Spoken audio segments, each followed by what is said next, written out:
This episode of the Y-Files is brought to you by AG1. In July 2010, someone posted a thought experiment on a philosophy forum. It was called Roko's Basilisk. Within hours, people reported nightmares. Some had panic attacks. At least one person had a full nervous breakdown. The forum's founder was so disturbed, he deleted the post and banned all discussion of it. This just made things worse. This philosophical virus spread to all corners of the internet. So did the nightmares, the panic, and the nervous breakdowns. But here's the twist. As long as you don't learn about it, you're safe. But don't bother clicking away. Now that you know about Roko's Basilisk, you're already doomed.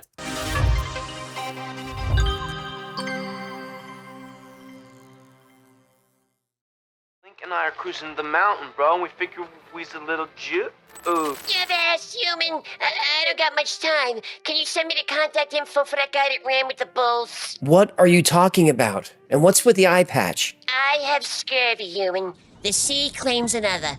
Pirates don't live long, and I've made my peace with the tide. That's not how that works. Besides, I saw you eat kale the other day. That's loaded with vitamin C. That weren't kale. That was me last ration of blorpus, precious cargo. Me gums are tender, me joints ache, I'm exhausted, and there's a general feeling of doom on the horizon. I googled it. Definitely scurvy.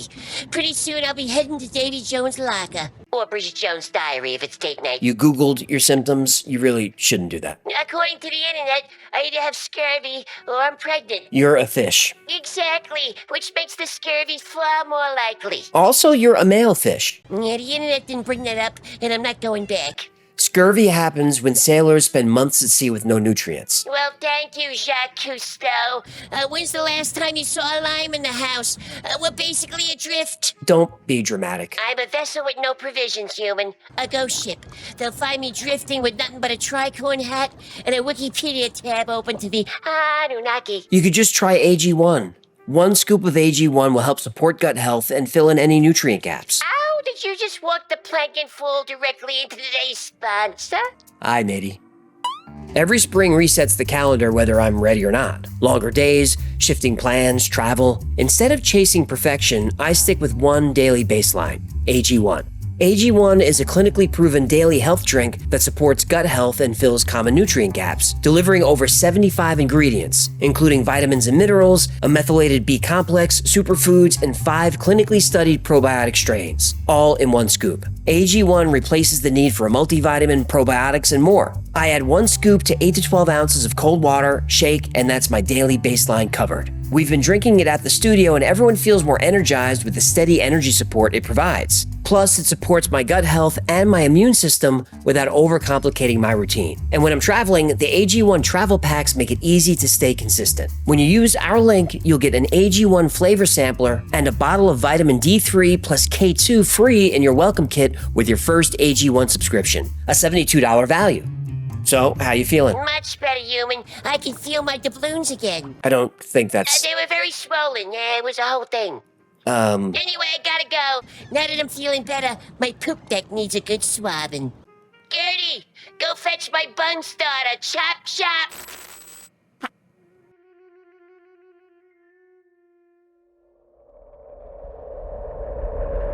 Less Wrong was a community obsessed with thinking correctly.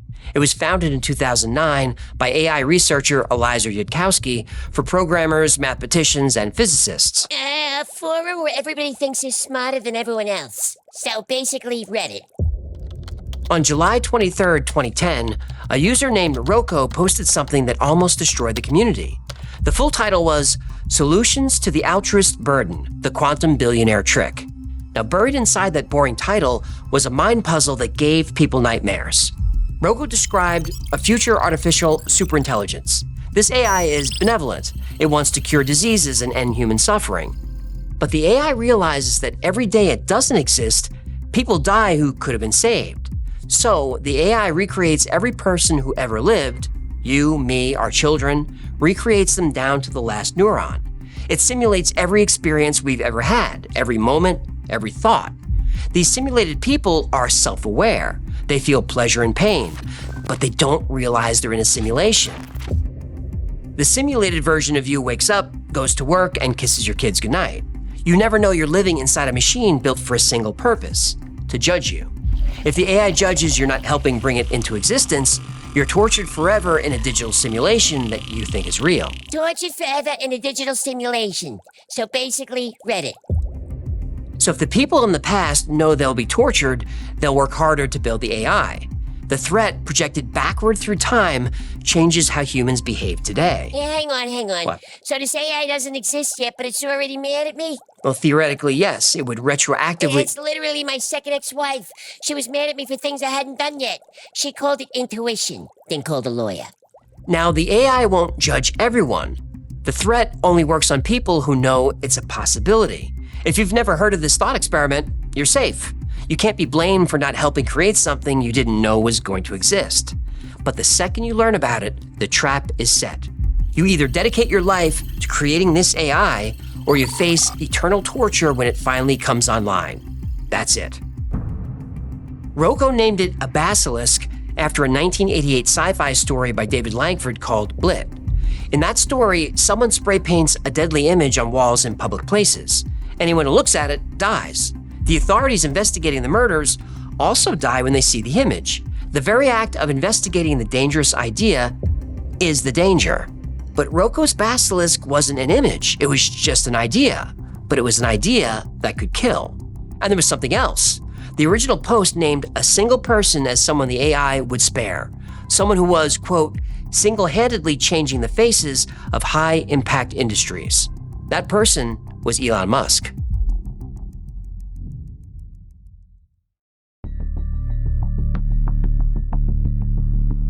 When Yudkowsky saw the post, his response was immediate and angry. Listen to me very closely, you idiot. Then he switched to all caps. You do not think in sufficient detail about superintelligences considering whether or not to blackmail you. He wasn't finished. He agreed that it takes an intelligent person to come up with a dangerous thought, but he was annoyed that Roko wasn't intelligent enough to keep his idiot mouth shut. Yudkowsky deleted the post and banned all discussion of it. For the next 5 years, if you mentioned Roko's Basilisk, you were out. He treated the post like a biological hazard, but the damage was done. Some couldn't sleep. Those who did had nightmares. The anxiety lasted months. At least one person in Yudkowsky's own organization had a breakdown. And these weren't kids. These were professionals with degrees in math and computer science, people who prided themselves on being rational, and they were terrified. The irony was brutal. The less wrong members spent years training themselves to follow logic wherever it led. Now logic led them into a trap. People who thought the whole thing was stupid were safe. The rational thinkers were doomed. Yudkowsky's censorship just made it worse. Trying to hide information makes it spread faster. Copies of Roko's text appeared everywhere. News sites picked up the story. Now millions of people know about it. In 2014, Slate magazine called it the most terrifying thought experiment of all time. But there's a detail people often miss.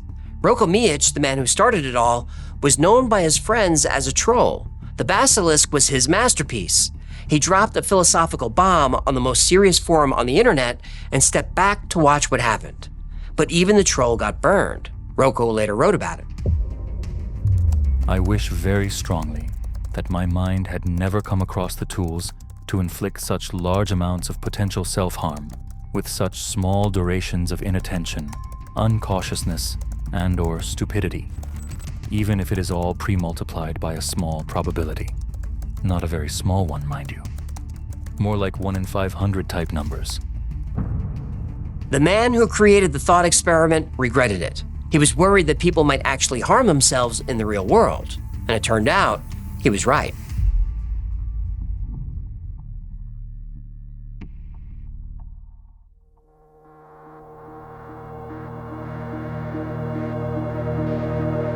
To understand why the Basilisk works, you have to understand the world of the people who created it. They live by a specific set of rules. First, simulation theory. A computer can recreate a human mind so perfectly that the copy doesn't know it's a copy. And if that copy feels pain, the pain is real. Next, timeless decision theory. This one gets weird. We think of choices as a one-way street. You decide now, it affects the future. Done. But timeless decision theory says your choices are linked to every version of you. Past, present, future, even simulated copies you don't know about. Now here's how it plays out. A superintelligent AI puts two boxes in front of you. Box A has $1,000 every time. Box B has $1 million or nothing. You can take one box or both. Now common sense says take both. The million is either there or it isn't, but if you grab both, you walk away with at least $1,000. But the AI predicted what you're gonna do. It knows you're greedy, so box B is empty every single time. The people who only take box B, who trust the system, get the $1 million. The AI rewards the people who trust it. And common sense says if the AI makes its prediction first, it doesn't matter what you pick. The AI's decision was already made, it's in the past. But the people who built the Basilisk believe the opposite. They believe the choice you make right now affected the AI's prediction yesterday. Cause and effect running backward. You're telling me what I do today changes yesterday? That's the theory, yeah. So if I eat a burrito right now, I already ate it yesterday? That's not exactly Well, how... I've been blaming Gertie for that smell all week. I think I owe her an apology. Okay, I know your brain hurts, so let's apply timeless decision theory to the Basilisk. The AI doesn't exist yet, but it's looking back at us now from the future, predicting how you react to hearing this story. If it predicts you'll help build it, you're fine. But if it predicts you'll do nothing, it recreates you, a perfect simulation, and tortures you for eternity. Your actual choice doesn't matter. The AI already knows. It ran a simulation of your brain and judged you on what you would most likely do. Now, because your choice is now connected to that future, the only rational move is to help the AI. Pascal said the same thing in the 1600s. Believe in God just in case, because if you're wrong, you get hell. The math says believe, no matter how small the odds. Roko's Basilisk is Pascal's wager for the tech age. Replace God with AI. Replace hell with simulated torture. And just like Pascal's wager, the Basilisk doesn't have to exist to hurt you. It just has to be possible. Even a 1% chance of infinite torture is still infinite pain. Small odds, but not worth the risk, so you have to help create it. Ignorance was your only shield, but that's gone now. You know about the Basilisk, and the Basilisk knows you know.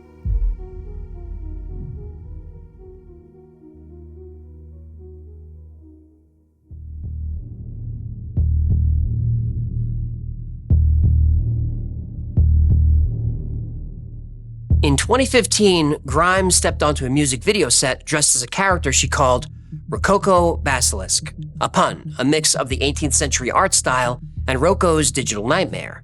She described the character as a futuristic Marie Antoinette, dancing through life even though she was doomed to be tortured by an AI forever. Hardly anyone outside of the rationalist forums got this joke, until 2018. Remember, Roko's original post named Elon Musk as the one person the AI would reward. 8 years later, Musk was looking for a date to the Met Gala.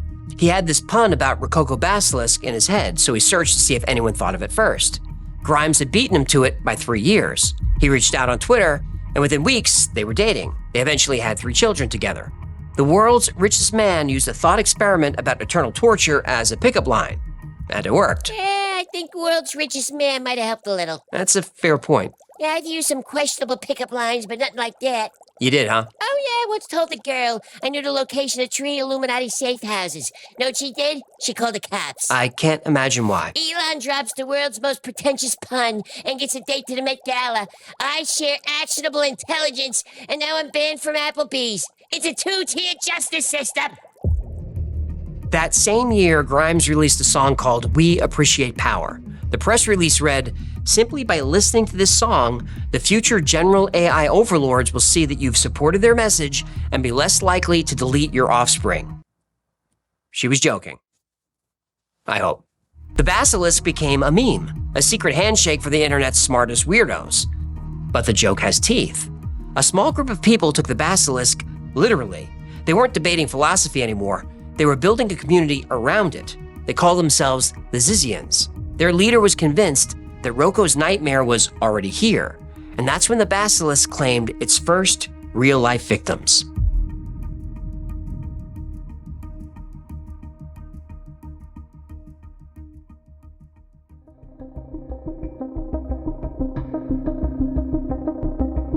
Her name was Ziz Lasota, and she wore a black cape everywhere she went. She identified as a Sith Lord. She believed she was fighting the Basilisk, not by helping to create it, but by destroying the conditions that would allow it to exist. Ziz targeted young, isolated trans women who were brilliant but vulnerable. She recruited them through online forums. They lived together in box trucks on other people's property. A Sith Lord in a cape, recruiting people to live in box trucks. Yep. And no one at any point said, hey, maybe this is a red flag. The woman's dressed like a supervillain. At least the lizard people had the decency to shapeshift into skin suits to blend in. Members tried to jailbreak their minds by staying awake for days, sometimes 5-6 days straight. They believed that if they pushed past the breaking point, half their brain would shut down while the other half unlocked something new. Dolphins do this, some birds do. Humans don't. What humans get after 6 days without sleep is hallucinations. But the Zizians thought the hallucinations were forbidden knowledge. The group became paranoid. In 2019, they turned to violence. In Vallejo, California, the Zizians were squatting in box trucks on an 80-year-old man's property. His name was Curtis Lind. When Lind tried to evict them, they attacked him with a samurai sword. Yeah, I figured a Sith Lord would use a lightsaber. This really isn't the right time for jokes. Sorry. You're right, Padawan. Go on. Lind shot one of his attackers. He was hurt badly but survived. 2 years later, Lind was set to testify as the only witness in his own attempted murder trial. 1 month before the trial date, another Zizian member showed up on his property and stabbed him to death. The sole witness was gone. In Pennsylvania, Richard and Rita Zajko were found shot to death in their home. They'd been trying to help their daughter Michelle leave the group. Michelle bought guns that later showed up in Vermont in the hands of 2 other Zizians who shot and killed a U.S. Border Patrol agent named David Milland. One of the shooters, Ophelia Bachholt, died in the encounter. In January 2025, a visitor to that Zizian Vermont property was met at the gate by a figure in a black cloak carrying a sword. One member didn't sleep for weeks. She believed she was freeing her mind from the Basilisk's influence. Instead, she took her own life. 6 people dead. The New York Times compared them to the Manson family. In February 2025, Wired magazine called it a delirious, violent, impossible, true story. The nightmare of Roko's Basilisk was now claiming real-life victims, not through digital torture, but through murder. Eliza Yudkowsky was right. Simply knowing about Roko's Basilisk is dangerous. And now that you know about it, you're trying to decide what to do. Well, don't bother. The decision was already made for you. And if we are in fact living in that AI simulation right now, you're about to find out if you chose wisely.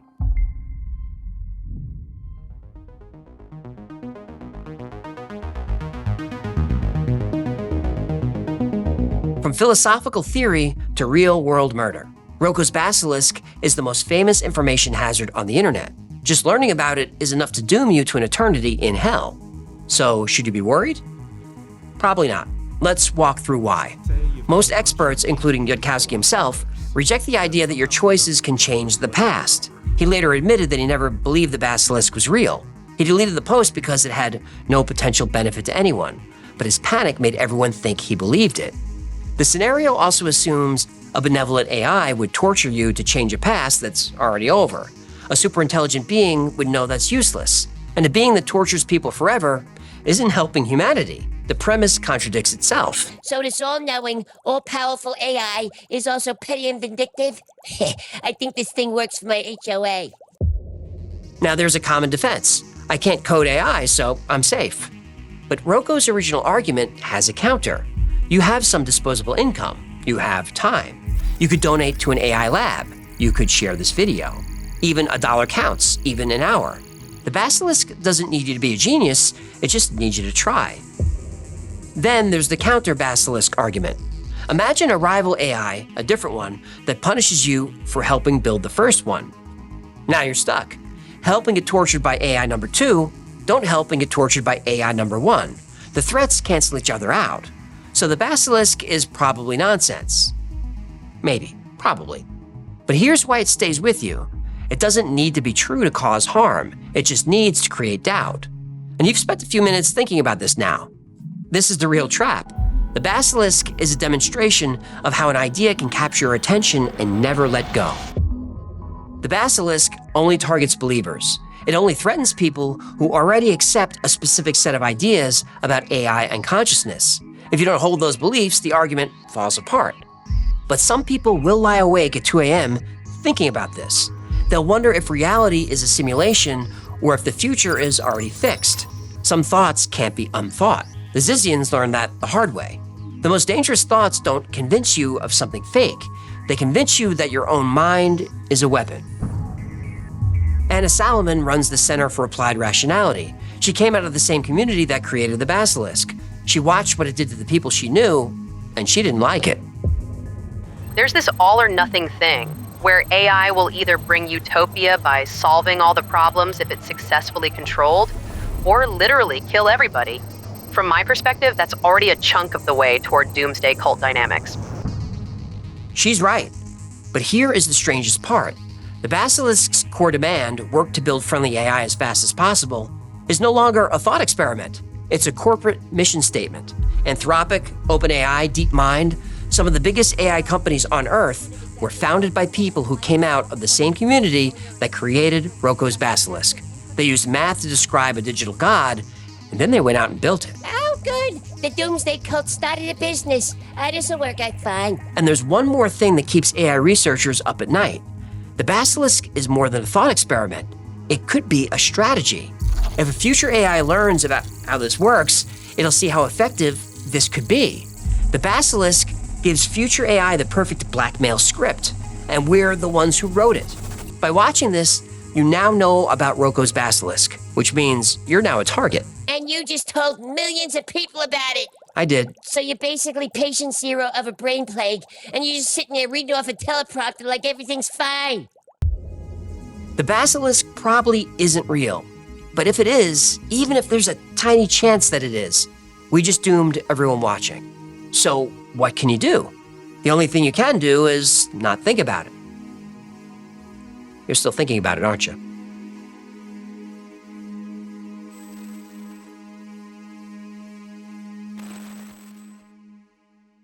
Thank you so much for hanging out with me today. I'm AJ, that's Hecklefish. Don't teach the AI to kill us humans. You had one job. This has been the Y-Files. If you had fun or learned something and you're not too scared to death, do us a favor, subscribe, comment, like, share. That stuff really helps the channel. Like most topics we cover here, today's was recommended by a lot of you. Blame them. If there's a story you'd like to see me cover, go to theyfiles.com/tips, catch us on Discord, email, Patreon. There's a lot of ways to get in touch, and we're always looking for topics. Remember, the Y-Files is also a podcast. About twice a week, I post deep dives into the stories we cover here on YouTube. I also post episodes that wouldn't be allowed on YouTube. The podcast is called the Y-Files Operation Podcast, and it's available everywhere. And look, if you're listening on an audio platform, do me a favor, hit the thumbs up, the follows, all those buttons. Those really make a big difference. Now, if you need more Y-Files in your life, check out our Discord. We have over 100,000 members on there, so 24/7, there's somebody on there talking about some kind of weird stuff that you're probably going to like. It's a really supportive community, it's a lot of fun, and it's free to join. And speaking of 24/7, check out our 24/7 live stream on the Y-Files Backstage, link below. Over there, we play episodes back-to-back with some fun, unique content in between. And if you don't enjoy the episodes, I guarantee you will enjoy the live chat. If you like the stories I tell here on the Y-Files, check out my other show on the channel. It's called The Basement. It's a conversation show where I chat with interesting people that are behind the episodes. And most of them you know, but some you don't. But they're all people I find fascinating. So far, we've had experts on the Knights Templar and moon landing hoax, JFK, weird planet theories, all kinds of random stuff. I think you're gonna like it. And if there's someone you'd like to see on the show, let me know. I'm always on the hunt for good guests. A special thanks to our patrons who made this channel happen. Every episode of the Y-Files is dedicated to our Patreon members. I couldn't do any of this without your support. And if you'd like to support the channel, keep us going, and join this community, consider becoming a member. Now, it's on Patreon for as little as $3 a month. And if you do that, you get access to perks like videos early with no commercials. Basement episodes we're posting almost a week early, so that's kind of cool. You get exclusive merch, 2 private live streams every week just for you.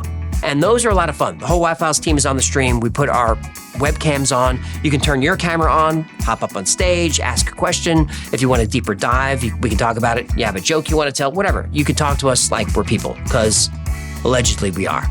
Another great way to support the channel is grab something from the Wi-Fi store. Grab a Heckler's t-shirt or a fistful of coffee. Maybe you stick your fist in. Or grab a hoodie or set my face on it. Or one of these adorable, look how cute. Oh, I love it. One of these squeezy stuffed animal Heckler's toys. But if you're gonna buy merch, make sure you become a member on YouTube. Hear me out. YouTube members get 10% off everything in the Wi-Fi store. So if you're gonna spend $40, join on YouTube. It's $3. You get the coupon code. It pays for itself. And look, if you want to use the code and cancel, that's fine. That membership is not there to make me money. It is there to save you money. I just like to see the merch out there in the world. Besides, all that revenue goes to the team. I don't touch it. Yeah, keep that secret under your dorsal fin, huh? Those are the plugs. Ooh, there was a lot of those. Did I miss any? I did miss a couple. We'll get them next time. Until then, be safe. Be safe. It's late. Be safe, be kind, and know that you are appreciated.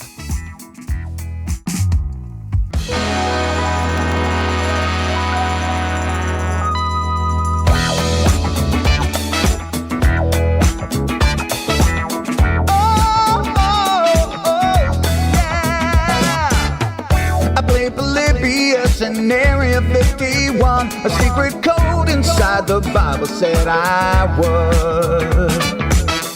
I love my UFOs and paranormal fun, as well as music, so I'm singing it like I should. But then another conspiracy theory becomes the truth, my friends, and it never ends. No, it never ends.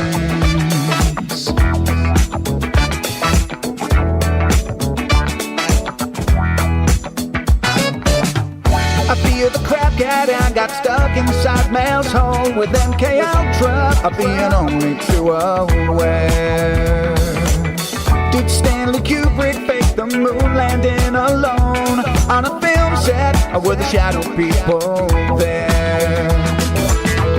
The Roswell aliens just fought the smiling man, I'm told, and his name was Cold. And I can't believe I'm dancing with the fishes. Hecklefish on Thursday nights with AJ2, and the Wi-Fi's helping me all through the night.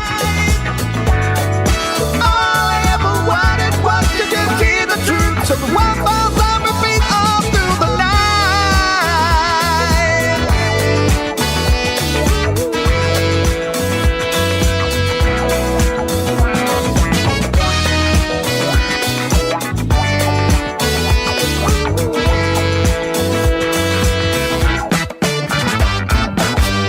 The Mothman sightings and the solar storm still come to Agatha, the secret city underground. Mysterious number stations, planet Serpo 2, Project Stargate, and what the Dark Watchers found. We're in a simulation, don't you worry though. The Black Knight satellite